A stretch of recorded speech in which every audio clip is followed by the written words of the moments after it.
Call SAFM right now on 0891 104 207. Okay, let's now talk hockey. Let's talk to the players for transformation in SA Hockey. We have written to the association listing a number of their grievances, and they join us in studio now. Phumelela Mbande joins us, as well as Shane Johnson and Owen Mvimbi. Good evening, everyone, and thank you very much for joining us. Good evening, Thabiso, and hello to all your listeners. Thank you so much for having us. I'll start with the lady, Phumes. Good evening again. We came across this letter in August where the grievances were listed. Firstly, was it a tough step to take, considering that you're still an active player, you're a national team player? No, I mean, of course, it was a tough step to take, and that's part of the reason we couldn't actually speak to you in August, because we were still trying to keep things very much in the boardroom. We were writing letters, we were sending emails, and basically just trying to keep it away from any negativity that might come with what we are trying to do. But I think we've come to a point where we've done all we can to try get everyone's attention, and I think this is a step that was necessary to take. Is there no fear of victimization? There 100% is. It's a consideration all the players took, the players that signed the original petition that we signed in August. We all sat and we discussed it, and we said there's a chance that we may never maybe make a provincial or national side in future, but things have gotten to a point where we are ready to take whatever comes our way. We'll obviously be heartbroken if we never get to play for our provinces and our country again, but if that's what it comes to, then that's what it needs to come to. So then how many players are part of this Players for Transformation? Are they all players of colour? Do you have support? At the moment, it's very much a growing group. So the original group that signed the petition is about 40 individuals. But I mean, we've got a Facebook page, we've got a Twitter handle, so we are growing. We do have support from a few people that aren't players of color, but for the most part, it's definitely black colored players. Shane, what is it that the players are not happy about? Good question, Thabiso. I think the players are unhappy about a number of things that are occurring in SA Hockey. Of course, as you would have read in some of our media statements and some of our communication that we've released over the past few days, we're primarily concerned about the state of transformation in our country, and in hockey in particular, particularly from a selection perspective, from a management perspective, from a SAHA executive and SAHA governing structures perspective. So in that regard, we feel that after 26 years of democracy, we have not transformed as a sport, and as players, we are very concerned. Now, how was this letter received? How was this received by the people in charge? Or these grievances, how have they been received? I think during our discussions, and I've mentioned this in informal discussions with the rest of the group, I think in our initial formal discussions with the South African Hockey Association and other interested bodies, I think they genuinely did take our concerns into account, and face to face, we feel that they genuinely have taken on board that this is an issue that needs to be addressed. But like Phumi has mentioned in the initial part of this interview, we feel that adequate action has not been taken by the South African Hockey Association, and hence why we're on radio today. Owen, you've been in the system for some time. I think you even went to go play overseas at some stage. I mean, are these issues prevalent? Is it something that's been raised before? I remember that I was once the person who raised it at a camp. I think it was 2013, and it was a massive camp that happened in Cape Town. And I think I was still maybe less than 20 caps at the time. But in my mind, during those times, I kept thinking, in order for me to play for South Africa, I had to outplay the 3 players of colour that were ahead of me. And I had that, and I was quite comfortable with one of the selectors at the time when we had our one-on-ones. And there were 2 other selectors as well in that one-on-one, or this is 3-on-1. And I just asked the question. I said, so am I here to fight for a spot for 3 spots, or can I make the whole 18? Could there be 4 or 5 extra players of colour in this team? And they actually didn't give me an answer. And I think that's when my friends within the squad knew, and they were sitting by and they heard, and I told them in case afterwards. And since then, nothing had ever happened. I was still a junior. And now I just feel that I'm watching certain similar trends, if not the exact type of trends happening, and I'm not a senior, but I've got a lot more experience, and I'm a lot more, I could say, mature and wiser in terms of life. And I I'm not really happy to just sit back and let the younger players that are extremely talented and they're at the World Cup in the moment obviously get treated in a similar manner, which is unfair. And to have such thoughts, they must just be free to. And the ones that want to make the team must also not think they have to replace another player of colour. They can just play for any spot in the 18. And that's what we're fighting for. Do you think there is a will to change things, or there's a lack of will at SA Hockey? From SA Hockey, the execs, Saha, I'd say there is a will. I think just not everyone's agreeing on it. Personally, this is how I feel. I don't think some are saying not too much, let's take it slow. I feel it's a feeling, I wouldn't say like an assumption in what I'm gauging from the meetings and stuff. But I also feel that some are really in it. They do want to change, but they don't have the power or the will, or they don't want to make the stand, or I don't know. There's too many other variables that are affecting them to actually put their foot down and make the change or go against what they feel is wrong, which we are not aware of at the moment, and that's why I'm trying to work closely with them to see if we can find out more information and work together instead of like in isolation. You say in the letter, Pooms, that after 24 years of democracy, you're saddened that we are still addressing these issues. Is that how much this hurts you? Considering where we've come as a country and where we are going as a country. In my personal opinion, I don't think this is a fight we should be having. Us as players of colour asking to be treated fairly and equally and given the same opportunities as white players, I think that's a conversation we shouldn't be having. We should be much further along, not just considering the efforts that have been put in place by the likes of SASCOC in terms of setting bare minimum standards that we should be adhering to, but just looking at us as a country, like overall. We're also joined on the line by Nicky Veto. Nicky, good evening. I'm just checking firstly if you can hear us. Good evening. I can definitely hear you. Okay, Nicky is another player, of course, also. You've been very vocal on social media, Nicky. You're not mincing your words. Is this now, has it come to a boiling point now, this matter? Yeah, I think we've gone too long. Like, the situation just keeps on getting worse. And if we don't speak now, we're not only hurting, like, the future of hockey, but also young black kids will never get, like, a chance to fully play, and they'll experience the same problem. So, like, this is the time now to stand up against it and fight it with absolutely no fear and to, like, face the system head on. You say in one of your tweets that we have so many stories to tell, from coaches claiming that black players are injured and coaching forgetting players of color on the bench during international games. I've kept quiet about the abuse of players of color that they receive in hockey because I've always wanted to play in the national team, and speaking out would mean I would need to forget my childhood dream. I'm done being quiet. In fact, we are done being quiet. So just like Owen was saying, now you're doing this for the future generation now. It's not even about you guys. It's not even about us, and it's actually quite sad because we're still young and we have these goals. I mean, I'm only 21, but we have to be realistic. Like, with the way things are set up, we might not ever be able to play again. But knowing that my baby cousin or the little child in the location can somehow get an opportunity to play one day is fulfilling enough for us to go ahead and do this.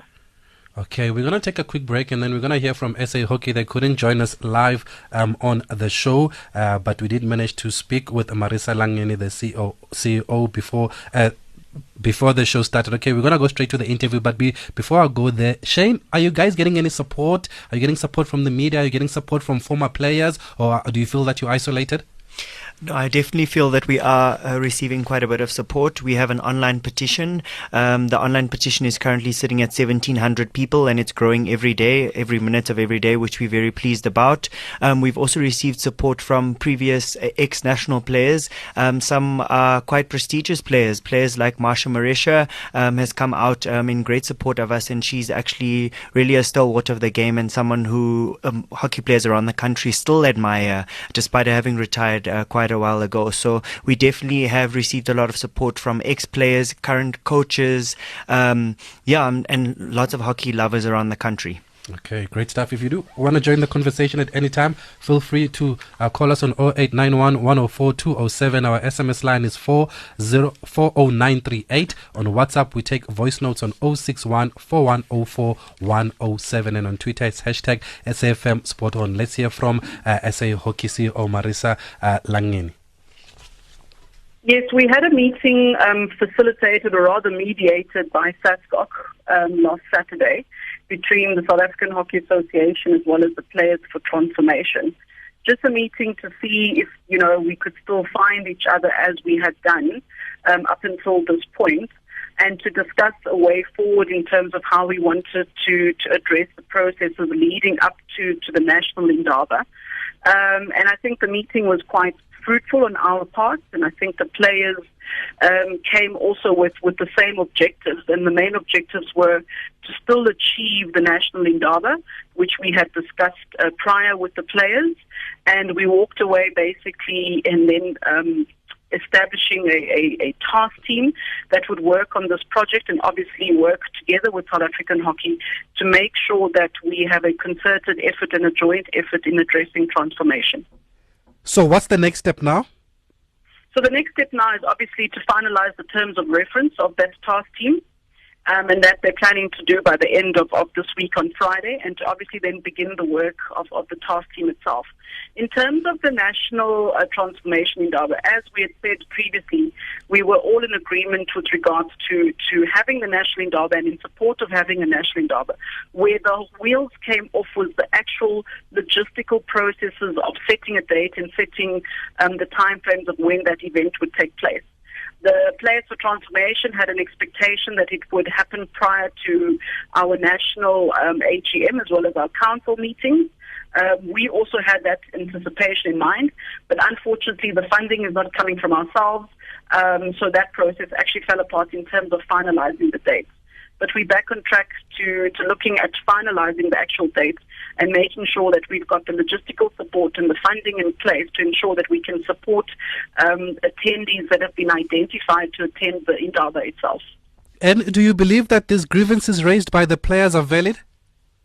I think, Thabiso, in the landscape of transformation and in the landscape of what we are discussing specifically with players, they have raised a number of vast areas that we need to look at. Just for example, the selection panels for national teams, the selection panels for provincial teams, the selection panels for schools teams across the board, different age groups, boys and girls, men and women. So they have come to the party looking across the entire EPG document that we have with government, and they've said that the pace of transformation is very slow in every single aspect. And I think it is time that we have a concerted effort and looking down at every single area that we need to look at, as defined within EPG as well as defined by the Transformation Charter. So yes, there's lots of validity to what the players have brought to the party. I think one of the most critical things is that the pace has been extremely slow, and we need to go back to the drawing board and ensuring that all of our stakeholders, from players to parents to supporters of the game, that we can actually go back to the drawing board and set concerted efforts in place with regards to timeframes. And is it the first time, Marissa, that issues like this have been raised to SA Hockey? I don't think it's the first time. I believe even before my time as CEO of South African Hockey, there's been conversations obviously around transformation. I know that when we started engaging with the EPG process and being highlighted as one of the 16 priority codes that would participate in the EPG process after the pilot project, I know that even at that stage we had started engaging with our provinces and started dissecting the documentation that we had to get through as an association. So certainly not the first time, but the first time that a player group has come across the way that they have and the manner that they've conducted themselves in running through this process. This is certainly the first time for us. So the last time when we came across this in August, the players didn't want to speak at the time for fear of victimization. Now that they've spoken and they've come out publicly, can you assure them that they won't be victimized in the future? I don't think that victimization is part of our business plan, Thabiso. And I think that at the end of the day, any players in any environment who speak up against the system will always have fear of victimization. But it's certainly not the intention of South African Hockey to victimize anybody. And we hope that all of our constituents are exactly on the same page with us on this. Okay, so that's the CEO of SA Hockey, Marissa Langeni, giving us their side of the story. We've got a WhatsApp voice note and we've got a couple of questions also coming through here for the players, and we'll continue after the break. SAFM values your views. Be an active citizen. Okay, on Twitter, Vincent says, this baffles me. Things like this continue to happen. I must wonder, where's the Department of Sport? What is the role of this office? We've also got a question here, guys, on WhatsApp that says there is a rumor that the current national men's team was not signed off by the convener of selectors. Could any of the panel confirm this? Owen? Yes. So we also questioned that with Saha, and it is true. Well, they agreed. I'm not part of the selection panel, but we raised that question in the meetings that we've had with the South African execs, and it's a fact that the convener of selectors did not sign off the team, and furthermore, it was also a fact that there's a body that I think from SASCO there was to ratify the team, and that they also did not ratify the team. On what grounds, though? That we did not get the answers for that, which we've. The response we got actually from Sahar was that we shouldn't actually know that information. Oh, wow. Okay, let's go to the voice note. Yeah, so I think I really do respect what the PFT is all about. And I think as a player of colour coming up in the Rhines, I was so oblivious as to why a few players of colour were picked for provincial sides. And it really made us feel inadequate as players and really broke our confidence. But you keep going forward, and even up until today, playing club level, I've still experienced similar exclusions. We have just been another number on the bench. But you just play because you love the game. What can you do? Pooms, maybe we can break down some of these issues. The issues of selection at all levels has been raised. What exactly is happening or is not happening when it comes to selection? Well, I can speak firstly to school level selection, for example, where we've heard stories from parents, from provincial coaches, where players in different provinces are being selected just to fill in the numbers. So, and I'm talking 4 out of the 16 or 4 out of the 18 just to make the bare minimum. And then those players that have been included in the sides are either not playing at all, or they're playing maybe, let's say, the first 3 games of the tournament, and they're not playing the rest of the tournament. Now, in hockey systems, there's a rule in place at school level that says all players must play a certain amount of time for each tournament. And what coaches are doing across the country is that they're playing the players early in the tournament and they're not playing them for the rest of the tournament. And then further to that, at higher levels, we've got on selection panels, we have no representation. We have no black or coloured selectors that are able to voice their opinion regarding transformation. So as I mentioned earlier, there are transformation rules in place, but they're never adhered to, and no one is being held accountable for not meeting those requirements that have been set. So that's why we're saying there needs to be a change, not just from a player perspective, but from the people that are running the system. There's no ways we can expect a white person to speak up against every single other white person that's responsible for that type of selection. You want to add to that? And obviously you speak from experience. You want to add to that, Shane? Yes, Thabiso, I think that from an objective perspective, we should just have regard to the Eminent Persons Group report released by the Department of Sports and Recreation. Yes, I was about to go to that actually. Right, so that report actually really just provides the facts and statistics around where we're at from a transformation perspective, not only in terms of SAHA's governing structures, but also in terms of teams, provincial teams, national teams, the schooling system. The state of transformation is in the red. There's no doubt about that. It's very clearly spelled out in that report, and that's really what we're fighting for. We're fighting to change that system, which it really is in a state of emergency from our perspective, and we cannot be in that state in 2018. And I guess it goes back to that question from, I think it was Vincent, who says, what is the sports department doing? Because they get this EPG, Eminent Persons Group, to sit and do these reports, but why are people not being held accountable? You remember with the rugby, they said they wouldn't be allowed to bid for the 2023 World Cup. That still went ahead despite no changes being seen. Owen, there's also the issue of development. Just break down for us, what is the big issue with development? Because we've spoken about hockey before, and it's obviously not a cheap sport. So I'm going to speak on 2 different parts. Let me split from the development.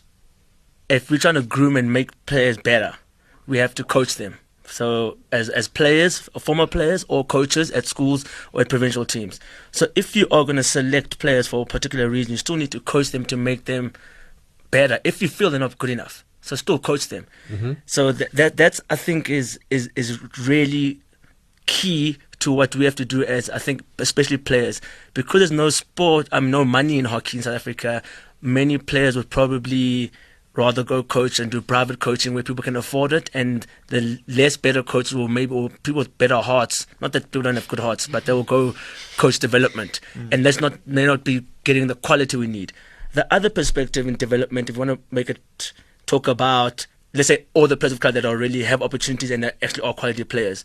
So in school systems, there's a 50-50 of there must be half players of color, half whites in their national teams. That's been happening since I was probably 16.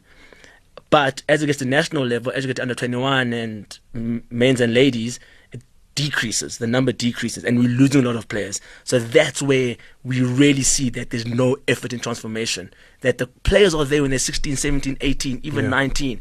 But when you get to 22, they can't wait to catch out. And it's happening too quickly to too many players. Like if Nicky doesn't want to play now, she's 21.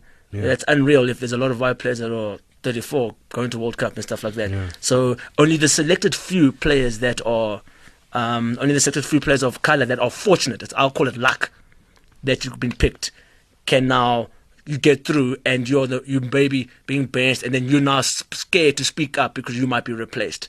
Perhaps that's a thing, and that's where I think the worst part of development's happening. Holmes, you want to add to that?